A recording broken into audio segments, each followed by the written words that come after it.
আজকে আমরা আলোচনা করব আজকে জিলহজ মাসের ফজিলত এবং করণীয় আমল। জিলহজ মাসের কি ফজিলত রয়েছে, এখন জিলহজের প্রথম 10 দিন কি আমল আপনাকে আমি করতে হবে এ বিষয়ে কথা বলবো ইনশাআল্লাহ।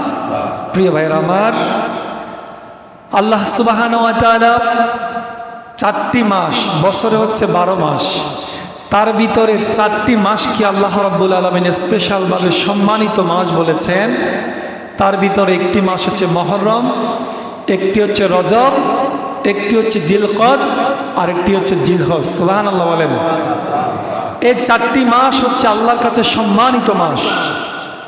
12 মাসের ভিতরে আল্লাহ সুবহানাহু ওয়া তাআলা এই 4টি মাসকে স্পেশালভাবে আলাদাভাবে সম্মানিত করেছেন কিছু কিছু কারণে। এই মাসগুলোর ভিতরে আবার আরেক দিকে রমাদান মাসকে করেছিলেন সম্মানিত, আর এই জিলহজ মাসকে অধিক সম্মানিত করার কারণ হচ্ছে এই জিলহজ মাসে আরাফার দিবস রয়েছে, এই জিলহজ মাসে কোরবানি রয়েছে, এই জিলহজ মাসে হজ রয়েছে, এই জিলহজ মাসে নফল ইবাদত রয়েছে। নানান নফল ইবাদত, ফরজ ইবাদত, ওয়াজিব ইবাদত একসাথ হওয়ার কারণে এই জিলহজ মাসের গুরুত্ব আল্লাহর কাছে বেশি। সুবহানাল্লাহ। প্রিয় ভাইরা আমার, আল্লাহ সুবহানাহু ওয়া তাআলা এই জিলহজ মাসের 10 তারিখের গুরুত্ব দিতে গিয়ে পবিত্র কোরআনের সূরা আল ফজর, সূরাতুল ফজরের প্রথম এবং দ্বিতীয় নম্বর আয়াতের ভিতর আল্লাহ সুবহানাহু ওয়া তাআলা বলছেন, ওয়াল লায়ালিন আশরিন ওয়াল ফজর, শপথ 10 রাত্রির, শপথ ফজরের। সুবহানাল্লাহ। আল্লাহ রাব্বুল আলামিন যে জিনিসটার গুরুত্ব দেন সেই জিনিসটাকে নিয়ে আল্লাহ কসম করেন। পবিত্র কোরআনুল কারীমের ভিতরে অসংখ্য গুরুত্বপূর্ণ বিষয় রয়েছে, যে বিষয়গুলোকে আল্লাহ বেশি গুরুত্বপূর্ণ মনে করেছেন ওই বিষয়গুলোকে আল্লাহ কসম করে ওই জিনিসগুলো শপথ করে করে মানুষগুলোকে সজাগ করছেন। এখন ওয়াল লায়ালিন আশর, কোন 10 দিনের কথা বলেছেন, কোন 10 রাত্রির কথা বলেছেন? রাইসুল মুফাসসিরিন আব্দুল্লাহ ইবনে আব্বাস রাদিয়াল্লাহু তাআলা আনহু বলছেন, আল মুরাদু বিল লাইলিল আশর, এই 10 রাত্রির দ্বারা ওই জিনিসকে ওই দিকে ইন্ডিকেট করা হয়েছে আশরু বিল হজ। সুবহানাল্লাহ। ওই 10 রাত্রি দ্বারা জিলহজ মাসের প্রথম 10 দিন এবং 10 রাত্রিকে ইন্ডিকেট করা হয়েছে। সুবহানাল্লাহ। তাহলে এই জিলহজ মাসের প্রথম 10 দিনের গুরুত্ব আল্লাহর কাছে আছে না নাই? আছে না নাই? কম না বেশি? আল্লাহ সুবহানাহু ওয়া তাআলা এই 10 দিন 10 রাত্রিকে অধিক গুরুত্ব দিয়েছেন। আব্দুল্লাহ ইবনে আব্বাস রাদিয়াল্লাহু তাআলা আনহু হাদিস বর্ণনা করছেন, আবু দাউদের 2438 নং হাদিসে আব্দুল্লাহ ইবনে আব্বাস রাদিয়াল্লাহু তাআলা আনহু বলেন, রাসূলুল্লাহ সাল্লাল্লাহু আলাইহি সাল্লাম বলেছেন, জিলহজ মাসের প্রথম 10 দিন 10 রাত্রি আল্লাহর কাছে এত প্রিয়, অন্য কোনো দিন অন্য কোনো আমল আল্লাহর কাছে এত প্রিয় নয়। যখন এই কথা বললেন তখন সাহাবায়ে কেরাম বললেন, ইয়া রাসূলুল্লাহ, জিলহজ মাসের 10 তারিখ আর 10 রাত্রি, এই 10 তারিখ কি আপনার জিহাদের চেয়ে কি গুরুত্বপূর্ণ? জিহাদের চেয়েও কি 10 রাত্রির ফজিলত আল্লাহর কাছে বেশি? এই কথার পরে রাসূলুল্লাহ সাল্লাল্লাহু আলাইহি সাল্লাম বলেছেন, রাজুলুন খারাজা বিনাফসিহি ওয়া মালিহি ফালাম ইয়ারজি মিন যালিকা বিশাইইন। তখন সাহাবায়ে কেরামের প্রশ্নের জবাবে রাসূল বলছেন, হ্যাঁ, জিহাদের চেয়ে এই 10 রাত্রির গুরুত্ব আল্লাহর কাছে বেশি, তবে ওই জিহাদের চেয়ে নয় যে জিহাদে কোনো ব্যক্তি নিজের জান এবং মাল দিয়ে শহীদ হয়ে গেছেন, ওই শহীদের চেয়ে এই 10 রাত্রির ফজিলত বেশি নাই। সুবহানাল্লাহ। আল্লাহ রাব্বুল আলামিনের কাছে 10 রাত্রির গুরুত্ব অনেক বেশি, জিহাদের চেয়ে বেশি বলেছেন। কিন্তু যে জিহাদে কোনো শহীদ আল্লাহর দরবারে শহীদ হয়ে গেছেন, যে ব্যক্তি দুনিয়া থেকে চলে গেছেন, ওই শহীদের চেয়ে 10 রাত্রির গুরুত্ব বেশি নয়। তবে এই শহীদ ছাড়া অন্যান্য আমলের চেয়ে আল্লাহ সুবহানাহু ওয়া তাআলার কাছে এই 10 দিন এবং 10 রাত্রির আমলগুলো অত্যন্ত প্রিয়। সুবহানাল্লাহ। তাহলে এই 10 রাত্রির গুরুত্ব আল্লাহর কাছে আছে না নাই? জিলহজ মাসের প্রথম 10 দিনের গুরুত্ব আল্লাহর কাছে কম না বেশি? এই দিনগুলোতে আমাদেরকে অবশ্যই আল্লাহর ইবাদত করতে হবে, কারণ এই 10 দিন স্পেশালভাবে আল্লাহ সুবহানাহু ওয়া তাআলা বেশি গুরুত্ব দিয়েছেন, কসম করেছেন। কসম করে গুরুত্ব দিয়ে এই 10 দিন 10 রাত্রিকে আল্লাহ রাব্বুল আলামিন এত বেশি ফজিলত দিয়েছেন। এই ফজিলতগুলোর কারণে এই 10 রাত্রির গুরুত্ব আল্লাহর কাছে বেশি। সুবহানাল্লাহ। প্রিয় ভাইরা আমার, আমরা জিলহজ মাসের ফজিলত সম্পর্কে জানলাম। এখন আমরা জানব জিলহজ মাসের প্রথম 10 দিন একজন ইমানদার, একজন মুমিনের কাছে কি করণীয়। একজন মুমিন বান্দা জিলহজ মাসের 10 দিন কি আমল করবে, কি আমল করলে পরে এই জিলহজ মাসের 10 দিনে আল্লাহ রাব্বুল আলামিন বান্দার জীবনের গুনাহ ক্ষমা করবেন, বান্দার নসিবকে পরিবর্তন করে দিবেন। আল্লাহ রাব্বুল আলামিন বান্দাকে কিভাবে ভালোবাসবেন, আল্লাহ রাব্বুল আলামিনের কেমনে ভাবে বান্দা আল্লাহর প্রিয় হবে, এই 10 দিনে কিছু আমল আছে, শোনা দরকার আছে না নাই? শোনা দরকার আছে না নাই? কিভাবে আল্লাহর প্রিয় হওয়া যাবে, এই 10 দিনে আমল করলে কি কি আমল করলে, এই বিষয়গুলো বলতেছি, আপনি একটু কান খাড়া করে শোনেন। আল্লাহ রাব্বুল আলামিন জিলহজ মাসের প্রথম যে গুরুত্বপূর্ণ আমলটির কথা বলেছেন সেটি হচ্ছে হজ। হজ কি গরিবের উপরে ফরজ নাকি ধনীদের উপরে?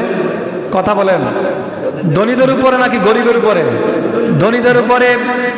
আল্লাহ রাব্বুল আলামিন বলছেন, ওয়ালিল্লাহি আলান নাসি হিজ্জুল বাইতি মান ইসতাতা ইলাইহি সাবিলা। আল্লাহ রাব্বুল আলামিন যাকে সামর্থ্য দিয়েছেন, যাকে আল্লাহ সুযোগ দিয়েছেন, যার সামর্থ্য রয়েছে, জিলহজ মাসে তার প্রথম কাজ হচ্ছে সে ব্যক্তি আল্লাহর ঘর বাইতুল্লাহ গিয়ে হজ আদায় করবে। সুবহানাল্লাহ করনা।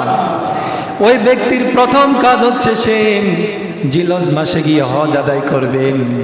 ওই দিনে আল্লাহ রাব্বুল আলামিন ওই সামর্থ্যবান ব্যক্তির জন্য জিলহজ মাসে হজের মতো গুরুত্বপূর্ণ আমল আর একটাও নাই। সুবহানাল্লাহ। কারণ এই আমল করলে আল্লাহ রাব্বুল আলামিন তো বলেছেন, আমি বান্দাকে নিষ্পাপ বানায় দেই, আমি বান্দার জীবনের গুনাহ মাফ করে দেই।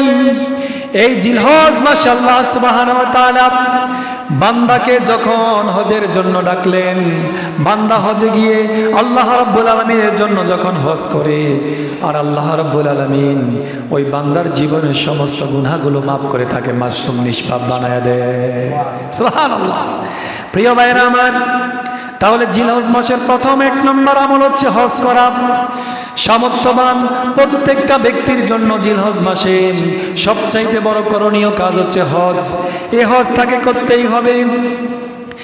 আর দ্বিতীয় যে আমলটি জিলহজ মাসে আল্লাহ সুবহানাহু ওয়া তাআলা বান্দার জন্য রেখেছেন, আল্লাহ রাব্বুল আলামিন বলেছেন এই জিলহজ মাসের 10 তারিখ অর্থাৎ এই 10 দিন আল্লাহ রাব্বুল আলামিনের কাছে হচ্ছে সর্বশ্রেষ্ঠ দিন। জাবের রাদিয়াল্লাহু তাআলা আনহু বলছেন, রাসূলুল্লাহ সাল্লাল্লাহু আলাইহি সাল্লাম ইরশাদ করেন, আফদালুল আইয়ামিদ দুনিয়া, দুনিয়ার ভিতরে সবচাইতে অধিক প্রিয় দিন, সম্মানিত দিন আল্লাহ রাব্বুল আলামিনের কাছে হচ্ছে আইয়ামিল আশ, এই জিলহজ মাসের প্রথম 10 দিন। সুবহানাল্লাহ। সুবহানাল্লাহ বললাম। আফদাল ইসমে তাফজিলের সিগা, সুপারলেটিভ ডিগ্রি। আল্লাহর কাছে সবচাইতে গুরুত্বপূর্ণ, সবচাইতে ফজিলতপূর্ণ, সবচাইতে গুরুত্বপূর্ণ দিন হচ্ছে এই জিলহজ মাসের প্রথম 10 দিন। সুবহানাল্লাহ। তাহলে আল্লাহ সুবহানাহু ওয়া তাআলার কাছে অত্যন্ত গুরুত্বপূর্ণ, অত্যন্ত ফজিলতপূর্ণ হচ্ছে এই জিলহজ মাসের প্রথম দিন। আর অথচ আমরা কি করি, এই জিলহজ মাসের প্রথম 10 দিনের এত মহত্ব, এত গুরুত্ব, কিন্তু আমরা হেলায় পেলায় সময়গুলো কাটাই দেই। অথচ জিলহজ মাসে আমাকে আপনাকে স্পেশাল আমল করার জন্য রাসূলুল্লাহ গুরুত্ব দিয়েছেন। আল্লাহ রাব্বুল আলামিন বলেছেন আমরা এই হজকে কেন্দ্র করে কোরবানি নাকি যদি হজ না আসতো কোরবানি আসতো নাকি? হজকে কেন্দ্র করে কোরবানি, আর জিলহজ মাসকে কেন্দ্র করেই তো হজ। জিলহজ মাসকে কেন্দ্র করে হজ, হজকে কেন্দ্র করে কোরবানি। অথচ কোরবানি হচ্ছে 3 নম্বর স্টেপ। প্রথম হচ্ছে জিলহজ মাস, তারপর হচ্ছে হজ, তারপর হচ্ছে কোরবানি। অথচ আমরা কোরবানির আগে 10-15 দিন আগ থেকে কোরবানির গরু কিভাবে জবাই করব, কোনটা কিনবো সেটা নিয়ে ব্যস্ত। কিন্তু জিলহজ মাসের যে একটা ফজিলত রয়েছে, জিলহজ মাসের যে একটা গুরুত্ব রয়েছে, জিলহজ মাসে যে অনেকগুলো গুরুত্বপূর্ণ আমল রয়েছে, এই আমলগুলো আমরা নিতান্তই বেমালুম ভাবে ভুলে যাই। কথা কোন ঠিক কিনা?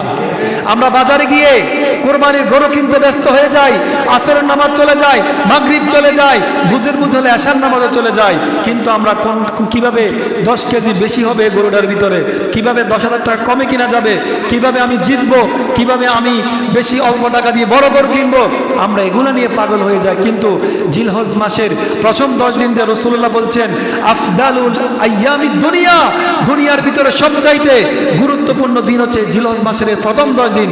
অথচ আমরা এই জিলহজ মাসের প্রথম দিন যে আমল করা দরকার, গুরুত্বপূর্ণ দিন, ফজিলতপূর্ণ দিন, আমরা কোরবানির গরু কিনতে গিয়ে গরু গরু করে আমরা জিলহজ মাসের গুরুত্ব দেয় একবারে বলে গেছি। কথা কম ঠিক কিনা?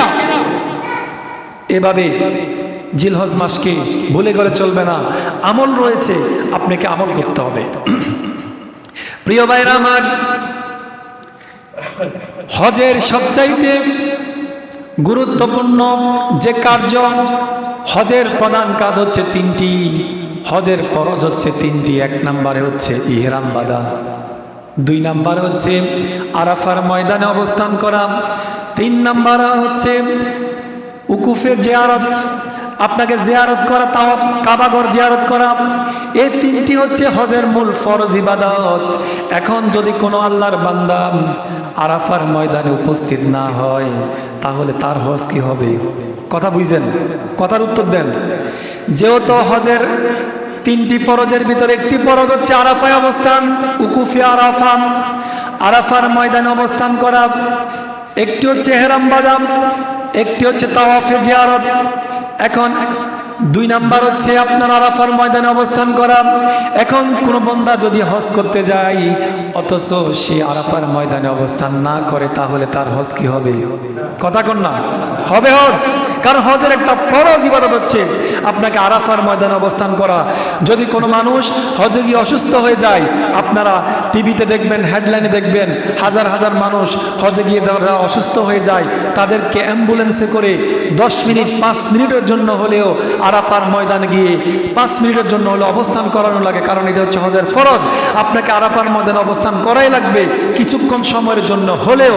যদি একবারে আপনি আরাফার ময়দানে না যান, আপনার হজ আল্লাহর দরবারে কবুল হবে। প্রিয় ভাইরা আমার, এই আরাফার ময়দানের অনেক ফজিলত। আল্লাহ সুবহানাহু ওয়া তাআলা রাসূলুল্লাহ সাল্লাল্লাহু আলাইহি সাল্লাম যখন বিদায় হজ্জে আরাফাতের ময়দানে ভাষণ দিচ্ছেন, ভাষণ দেওয়ার পরে আল্লাহ রাব্বুল আলামিন সূরা আল মায়েদার প্রথম যে 3 নম্বর আয়াত রয়েছে, এই 3য় নম্বর আয়াত নাজিল করে বলছেন আল ইয়াউমা আকমালতু লাকুম দীনাকুম ওয়া আতমামতু আলাইকুম নি'মাতি ওয়া রাদিতু লাকুমুল ইসলাম দীনা। আজকে এই দিনে আমি তোমাদের জন্য ইসলামকে পরিপূর্ণ করে দিলাম, দিনকে পরিপূর্ণ করে দিলাম। আজকের জন্য দিন পরিপূর্ণ হয়ে গেছে। এই কথা বলার পরে যখন আল্লাহর কোরআন নাজিল হওয়ার পরে রাসূল যখন সবাইকে কথা বলে দিল, তারপর রাসূল বিদায় হচ্ছে লক্ষ লক্ষ মানুষকে সামনে নিয়ে, হাজার হাজার মানুষকে সামনে নিয়ে বলে দিল যে আজকের এই দিনে আমি তোমাদের সামনে ভাষণ দিয়ে বলছি, আমি কি তোমার কাছে আল্লাহর দিনকে পৌঁছে দিয়েছি? সকলে বলেছে সাদ্দাকতা ইয়া রাসূলুল্লাহ, আপনি সঠিক বলেছেন। আপনি এই আরাফার দিনে যে বয়ান করছেন, যে ভাষণ দিচ্ছেন, আপনি আল্লাহর পক্ষ থেকে যে আমানত, যে দিন পেয়েছেন, এই দিন আপনি মানুষের কাছে পৌঁছে দিতে পেরেছেন। তখন রাসূল শুকরিয়া আদায় করেছেন আল্লাহর উপরে। আল্লাহ সূরা মায়েদার এই প্রথম 3 নম্বর আয়াত নাজিল করে বললেন আজকের দিনের মতোই আমি আল্লাহ এই ইসলামকে পরিপূর্ণ করে দিলাম। আল্লাহর দিনকে আল্লাহ পরিপূর্ণ করে দিলেন আরাফার ময়দানে। সুবহানাল্লাহ বলেন।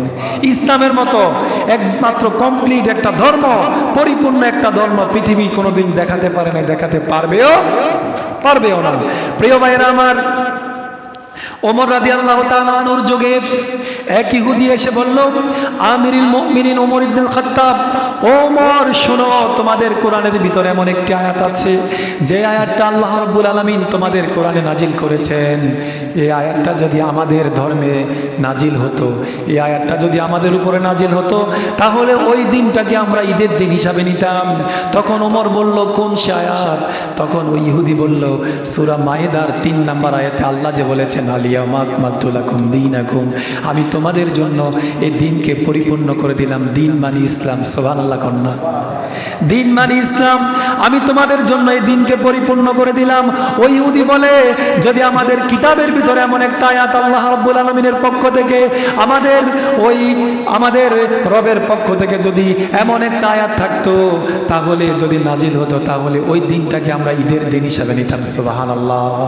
তাহলে আমরা তো ইসলামের ভিতরটাকে কমপ্লিট পেয়েছি, ইসলামটা পরিপূর্ণ, এখানে বাড়ানো যাবে না, কমানো যাবে নাকি?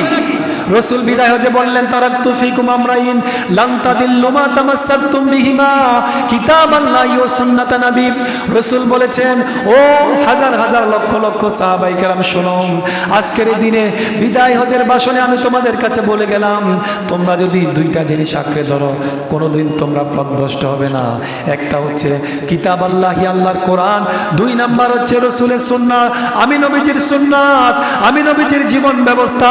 যদি কোনো মানুষ এই দুইটা জিনিস আঁকড়ে ধরে, তাহলে পৃথিবীর লান্তাদিল্লুমা, যদি পৃথিবীর কোনো মানুষ এই দুইটা জিনিস আঁকড়ে ধরে, তাহলে পৃথিবীর কোনো মানুষ কোনোদিন পথভ্রষ্ট হবে না। সুবহানাল্লাহ বলে আমরা আজকে কিতাব ছেড়ে দিয়েছি, আজকে আমরা রাসূলের সুন্নাত ছেড়ে দিয়েছি। রাসূলের সুন্নাত, আল্লাহর কোরআন, আল্লাহর কিতাব, এইগুলো ছেড়ে দিয়ে আজকে আমরা বিভিন্ন পৃথিবীর তন্ত্রমন্ত্র, মানুষের বানানো জিনিসের উপর, মানুষের বানানো আইনের উপর, মানুষের বানানো বিধানের উপর যখন আমরা ডিপেন্ডেবল হয়ে গেলাম, আমরা যখন আল্লাহর কোরআনকে ছেড়ে দিলাম, আমরা যখন আল্লাহকে ভুলে গেলাম, রাসূলকে ভুলে গেলাম, রাসূলের আদর্শ ভুলে গেলাম, রাসূলের আদর্শ ভুলে যাওয়ার পরে, আল্লাহর কোরআনের আইন ভুলে যাওয়ার পরে, দুনিয়ার উপরে আমাদের উপরে আল্লাহ এমন আযাব দিয়েছেন, আযাবের কারণে আমরা মানুষের দাসত্বের পিছনে পড়ে গেছি। যদি আজকেও কোনো আল্লাহর বান্দা আল্লাহকে আর রব হিসাবে, রাসূলকে জীবন ব্যবস্থা হিসাবে গ্রহণ করে নেয়, আজকের দিনেও ওই যেমন সাহাবাই জীবনে সোনালী জীবন গড়েছিল, ওই সাহাবাই কেরাম যে খায়রুল কুরুনি করনি, সাহাবাই কেরামের যোগ যেভাবে সোনালী যোগ ছিল, আজকেও যদি কোরআন এবং সুন্নাহ দিয়ে কোনো রাষ্ট্র চলে, কোনো জীবন ব্যবস্থা চলে, শান্তি আসবে কি আসবে না?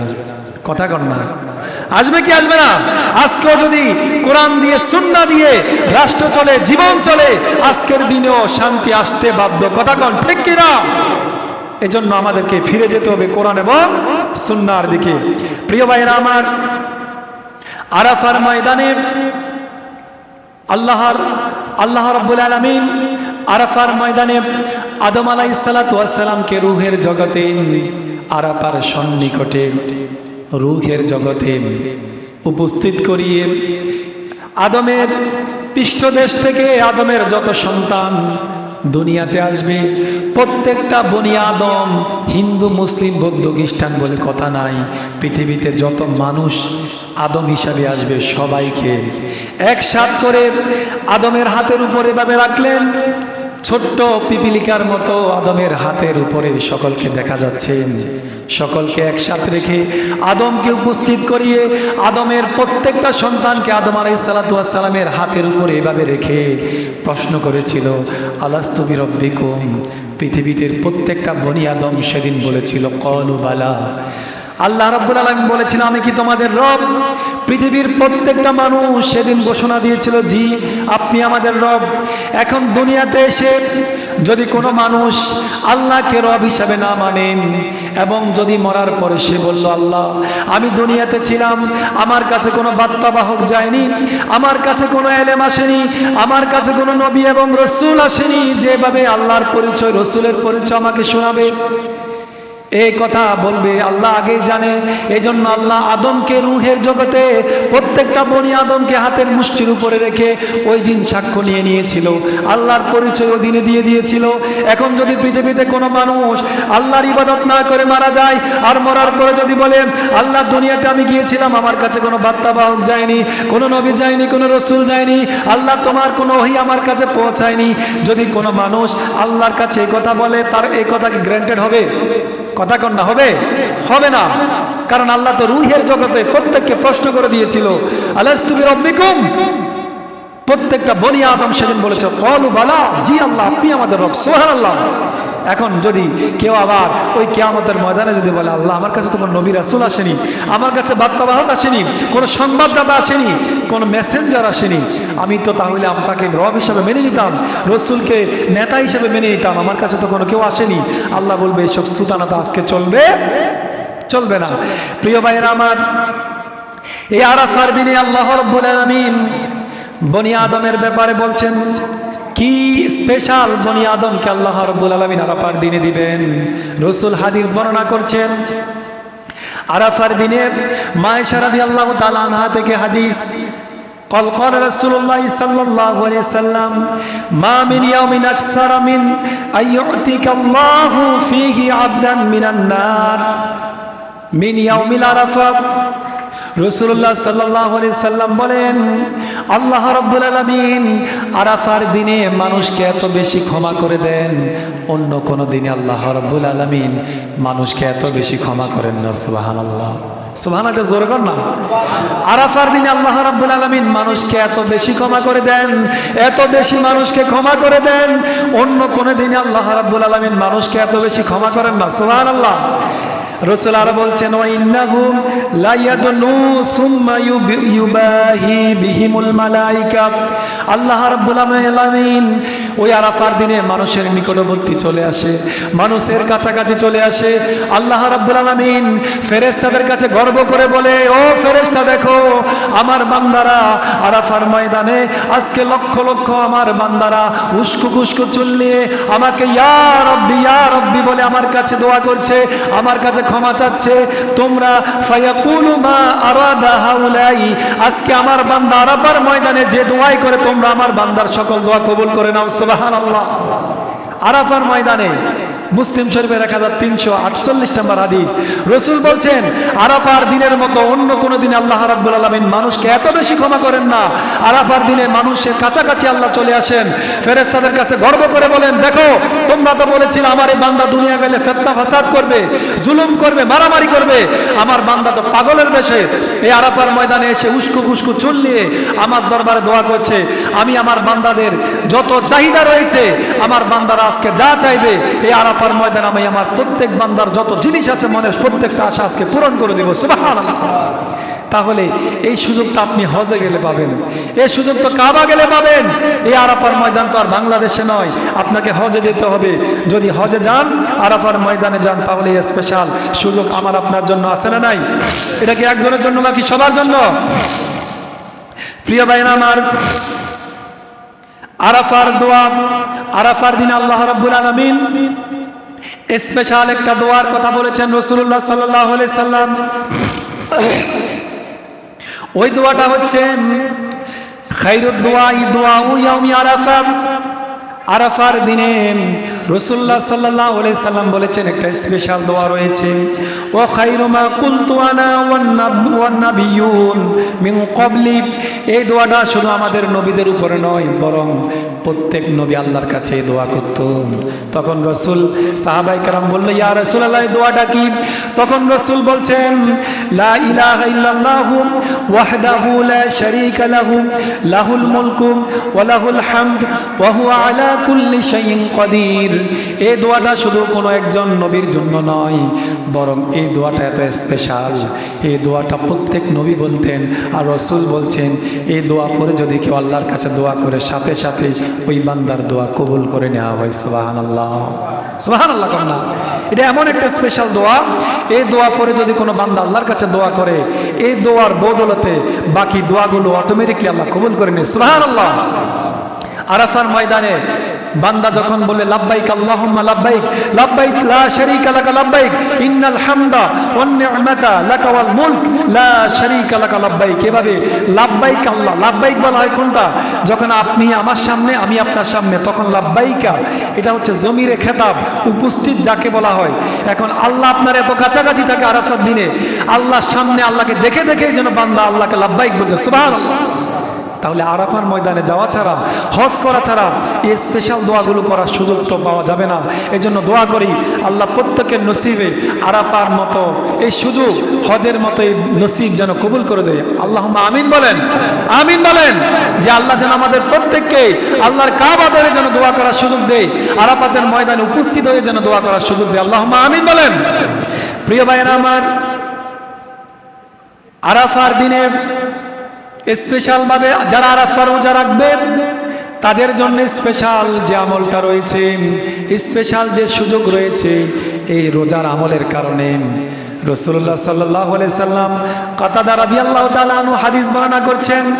রাসূলুল্লাহ সাল্লাল্লাহু আলাইহি সাল্লাম বলছেন, সিয়ামু ইয়াউমি আরাফা আহতাসিবু আলাল্লাহি আন ইউকাফফিরা সানাতাল্লাতী ক্বাবলাহু ওয়া সানাতাল্লাতী বা'দাহু। মুসলিম শরীফের 1162 নং হাদিস। কাতাদা রাদিয়াল্লাহু তাআলা আনহু বলছেন, রাসূলুল্লাহ সাল্লাল্লাহু আলাইহি সাল্লাম বলেন, কেউ যদি আরাফার রোজা রাখেন, আরাফার রোজা রাখার কারণে আল্লাহ রাব্বুল আলামিন যে ব্যক্তি আরাফার রোজা রাখবে তার 1 বছরের আগের গুনাহ এবং 1 বছরের পরের গুনাহ তার জীবন থেকে মিটাইয়া দিবেন। সুবহানাল্লাহ। তাহলে কেউ যদি আরাফার রোজা রাখে, তার জীবনের পেছনের 1 বছর, সামনের 1 বছর, তার জীবনের 2টা বছরের গুনাহ আল্লাহ রাব্বুল আলামিন ক্ষমা করে দিবেন। এই 2টা বছরের গুনাহ ক্ষমা করার পরে আবার পরপর একটা হাদিস রাসূলুল্লাহ সাল্লাল্লাহু আলাইহি সাল্লাম বলছেন, সাহাল ইবনে সাদ রাদিয়াল্লাহু তাআলা আনহু হাদিসটি বর্ণনা করছেন। তাবরানী শরীফের হাদিস 5790 নম্বর হাদিস। রাসূলুল্লাহ সাল্লাল্লাহু আলাইহি সাল্লাম বলছেন, মান সামা আরাফা গুফিরা লাহু সানাতাইনি মুতাতাবাআতাইন। কেউ যদি আরাফার রোজা রাখেন, আল্লাহ রাব্বুল আলামিন পর পর তার 2 বছরের গুনাহ ক্ষমা করে দিবেন। সুবহানাল্লাহ। সুবহানাল্লাহকে জোরে কর না। তাহলে কেউ যদি আরাফার রোজা রাখে, 2টা হাদিস, এক হাদিসে আসছে পর পর তার জীবনের 2 বছরের গুনাহ মাফ। আবার রাসূল সাল্লাল্লাহু আলাইহি সাল্লাম বলছেন, 1 বছরের পরে আগের গুনাহ, 1 বছরের পরের গুনাহ। তাহলে কয় বছর হলো? কথা কন না, কয় বছর? 2 বছর। যদি কেউ আরাফার রোজা রাখে, এখন চাঁদের উপরে ডিপেন্ড করে রোজা। এখন বাংলাদেশের সাথে সৌদি আরবের চাঁদের ডিফারেন্স আছে না নাই? আছে। এই জন্য মুহাদ্দিসিনে কেরামের ভিতরে হাদিসটা নিয়ে একটু তারুজ, একটু দ্বন্দ্ব, একটু বিতর্ক রয়েছে, মতানৈক্য রয়েছে। এজন্য যেহেতু আরাফার দিনের রোজাটা অত্যন্ত গুরুত্বপূর্ণ, আমরা কি আরাফার রোজা ছেড়ে দেব? যদি আমার 2 বছর একদিন রোজা রাখলে যদি আমার 2 বছরের গুনাহ ক্ষমা হয়ে যায়, তাহলে এই সুযোগ কি কেউ মিস করা দরকার আছে? সবাই আমরা মা বোনেরা যারা আমার এই কথাটা শুনছেন, আমার কথা শুনছেন, প্রত্যেককে আহ্বান করছি, আপনারা যেহেতু সৌদি আরবের সাথে বাংলাদেশের চাঁদের ডিফারেন্স রয়েছে, এই জন্য আমরা 9 তারিখ যেহেতু আরাফার দিন, আমরা 8 তারিখ এবং 9 তারিখ, অর্থাৎ চাঁদের 8 তারিখ এবং 9 তারিখ যদি আমরা এই 2 দিন আরাফার রোজা রেখে দেই, তাহলে সকল বিতর্কের ঊর্ধ্বে সকল আলেম একমত, যদি আমরা যারা এই সৌদি আরব থেকে দূরে আছি, আমরা যদি এই 2 দিন রোজা রেখে দেই, সকল মতানৈক্যই শেষ। এবং এই 2 দিন রাখলে আমরা আরাফার দিনও পেয়ে যাব। আর যদি 8 তারিখ আরাফা হয় বাংলাদেশের হিসাবে, যদি ওদের হিসাবে হয় 8 তারিখ, আমাদের 9 তারিখ, অথবা একদিন যদি এদিক সেদিক হয়, তাও আমাদের কোনো সমস্যা নাই। আমরা কটা রোজা রাখবো? 2টা। জিলহজ মাসের 8 এবং 9 তারিখ, এই 2 দিন যদি কেউ রোজা রেখে দেয়, তাহলে এই 2 দিন রোজা রাখলে আরাফার রোজা হয়ে যাবে। আর এই 2 দিন রোজা রাখলে আল্লাহ সুবহানাহু ওয়া তাআলা আরাফার রোজা আমার নসিবে যদি আল্লাহ কবুল করে নেয়, তাহলে আমার জীবনের থেকে কয়টি বছর গুনাহ ক্ষমা হয়ে যাবে? কয় বছর? তাহলে আরাফার রোজা রাখা দরকার আছে না নাই? কথা কন না। যারা আমার কথা শুনছেন, মাইকের আওয়াজ যাদের কানে যাচ্ছে, প্রত্যেককে আহ্বান জানাচ্ছি, আমরা তো অনেক গুনাহ করি, যদি আরাফার রোজাটা আমরা রেখে দেই তাহলে আমাদের গুনাহ আল্লাহ ক্ষমা করে দিবে। আর আপনারা যারা আছেন আপনারাও চেষ্টা করবেন এই জিলহজ মাসের 1 তারিখ থেকে 9 তারিখ রাসূলুল্লাহ সাল্লাল্লাহু আলাইহি সাল্লাম প্রত্যেক সময় রোজা রাখতেন। যাদের সম্ভব প্রথম 9 দিন একটানা রোজা রাখবেন, যাদের পক্ষে সম্ভব নয় অন্তত পক্ষে এই 2 দিন 8 এবং 9 তারিখ রোজা রেখে অন্তত পক্ষে আরাফার রোজাটা রাখবেন ইনশাআল্লাহ। প্রিয় ভাইয়েরা আমার, আরাফার দিনে আরেকটি সকল কথা তো বলে দিলাম আরাফাতের, আর হচ্ছে এই জিলহজ মাসের প্রথম 10 দিন, অর্থাৎ যারা চুল দাড়ি কাটবেন, যারা হজ করবেন তারা জিলহজ মাসের প্রথম 10 দিন চুল দাড়ি কাটা যাবে, নখ কাটা যাবে, কথা কয় না কার যাবে। যারা হজ করবে তারা চুল নখ দাড়ি কিছুই কাটতে পারবেন না, এজন্য আজকে দিনের ভিতরে চুল দাড়ি নখ কেটে নেবেন। আর এটা হচ্ছে একটা সুন্নাহ আমল, এটা করলে আল্লাহ সুবহানাহু ওয়া তাআলা আমাদেরকে অনেক যাজা প্রদান করবেন। আরেকটা বিষয় হচ্ছে কোরবানি, 10 তারিখ কোরবানি। কোরবানিটা প্রত্যেকটা নবীদের উপরে ছিল বিভিন্নভাবে। আমরা বকরি কোরবানি করি, হয়তো কেউ বকরি কোরবানি করতো না, অন্যভাবে করতো, কিন্তু এই স্যাক্রিফাইস, আত্মোৎসর্গ, আল্লাহর জন্য কোনো কিছু দান করা, কোনো কিছু জবে করা, এটা প্রত্যেক নবীদের যোগেই ছিল। আমাদের জন্য তো স্পেশালভাবে বকরি কোরবানির সুযোগ আল্লাহ দিয়েছেন। ফাসাল্লি লিরাব্বিকা ওয়ানহার, আল্লাহ রাব্বুল আলামিন প্রত্যেকটা উম্মতের জন্য এই কোরবানি ছিল, আমাদের জন্য কোরবানি রেখেছেন। তারপরে ওয়ালি কুল্লি উম্মাতিন জাআল্লা মানসাকানা, প্রত্যেকটা নবী প্রত্যেকটা সময় এই কোরবানি ছিল। প্রিয় ভাইরা, তারপরে জিলহজ মাসের 9 তারিখ থেকে 13 তারিখ, 9 তারিখ ফজর থেকে, অর্থাৎ 9 তারিখ ফজর থেকে 13 তারিখ আসর পর্যন্ত তাকবীর পড়া ওয়াজিব। কি পড়া? তাকবীর। তাকবীরটা কি? আল্লাহু আকবার, আল্লাহু আকবার, লা ইলাহা ইল্লাল্লাহ, আল্লাহু আকবার, আল্লাহু আকবার, ওয়ালিল্লাহিল হামদ। এই তাকবীরগুলো প্রত্যেকটা ফরজ নামাজের পরে পড়তে হবে। আর সর্বশেষ আইয়ামে তাশরিকের দিন, অর্থাৎ 11, 12, 13 এই 3 দিন রোজা রাখা হচ্ছে হারাম। অর্থাৎ 10 তারিখ ঈদের দিন, 11, 12, 13 এই 3 দিন, কোরবানির ঈদের পরে 3 দিন, 2 ঈদের দিন, মোট কয় দিন? বছরে মোট কয় দিন রোজা রাখা হারাম? 5 দিন। 2 ঈদের দিন এবং বকরি ঈদ অর্থাৎ কোরবানির ঈদের পরের 3 দিন, এই 5 দিন কোরবানি, এই 3 দিন আপনি কোরবানি করবেন। এই বছরে 5 দিন রোজা রাখা হারাম। এছাড়া সারা বছর চাইলে আপনি নফল রোজা রাখার সুযোগ আছে, তবে 5 দিন রাখা যাবে না। প্রিয় ভাইয়েরা, আজকে যে বিষয়ে কথা বলেছি অত্যন্ত গুরুত্বপূর্ণ একটি বিষয়, জিলহজ মাসের ফজিলত আর জিলহজ মাসের করণীয়, আরাফার দিনের করণীয়, আরাফার রোজার ফজিলত, এই যে বিষয়গুলো আজকে আলোচনা করলাম, এই বিষয়গুলো আমল করা দরকার আছে না নাই?